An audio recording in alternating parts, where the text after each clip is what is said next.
in jail a few months, the one thing that I started to do was I would sit on my bed, my bunk, and I would start singing on my bed. I would just be sitting in the bed. I would just start rocking back and forth and just singing. And I would sing songs like Amazing Grace. And the women of that cell block that I was in, they would hear me singing. And they would all come and they would pack into my room and they would sit on the floor. Sometimes I'd just stand at the door and wouldn't say anything to me and they would just listen. Some of them would be crying. Some would walk by. There was a lot of women who were in alternative lifestyles, different lesbians and women that looked like men, really, in the jail. And they would kind of walk by and some would just want to listen. Anyway, so I would go to these church services and the preacher woman that came in, she had heard that I was singing. And she said, Jenny, would you stand up? You know, there was a real part in there that they were just preaching, and the Spirit of the Lord started moving. They would say, Jenny, would you go ahead and stand up?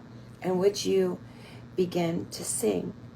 And the girls that were all around me, was about 100 of us in there, sitting in these chairs in my orange jumpsuit with my jail slides on, everybody in orange, number on the back. And I would stand up, and the girls would say, sing praise is what I do. And every time I tell this story, I cry. And they would say, sing praise is what I do. And I would go, okay. I would stand up, and I would sing, this is why I made this shirt. Because people don't understand what it means to me. There's a song called Praise is What I Do. And even though it is a song, I didn't make this shirt because there was a song out about it. I made this shirt because during one of the worst times of my life, when I didn't have visits. And then when someone would come to visit me, I refused visits because I was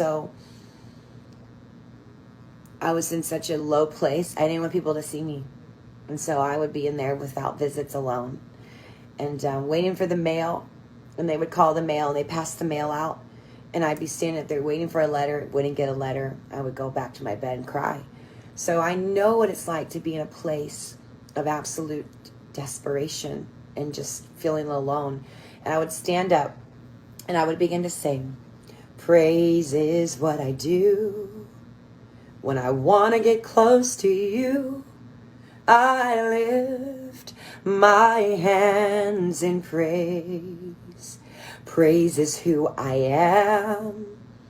I will praise you while I can. I'll bless you at all times. And then it would go, and I vow to praise you through the good and the bad. I'll praise you whether happy or sad, God. I'll praise you in all that I go through, because praise is what I do. 'Cause I owe it all to you. And that is the song that I would sing while I was incarcerated in an orange jumpsuit. I'm wearing orange now. And all the women, about 100 women, would start crying. I mean, loud. And they would start, oh, and they would cry. And the jail preachers, the two ladies that came in, they would start crying. And you know what else? Every now and then, I would see one of the guards, the women guards, and they would be touched. And the Lord was showing me back in that time where I was literally detoxing off of drugs. I would detox for several days and not get up and eat because I couldn't even move from the drug span that I had that time. And would get in, no makeup, hair wasn't done, ratty looking, and I would get up and I would sing. That's all I knew to do. And the Spirit of God would move. And the Lord was showing me that years and years and years ago, before I was ever a worship leader. The Lord was using me. And so when I sing that song, and I was just telling you about praying for Afghanistan and what we can do here in America, in our safe place, in our homes. I'm in my home, I'm safe. My child is in her room, safe right now.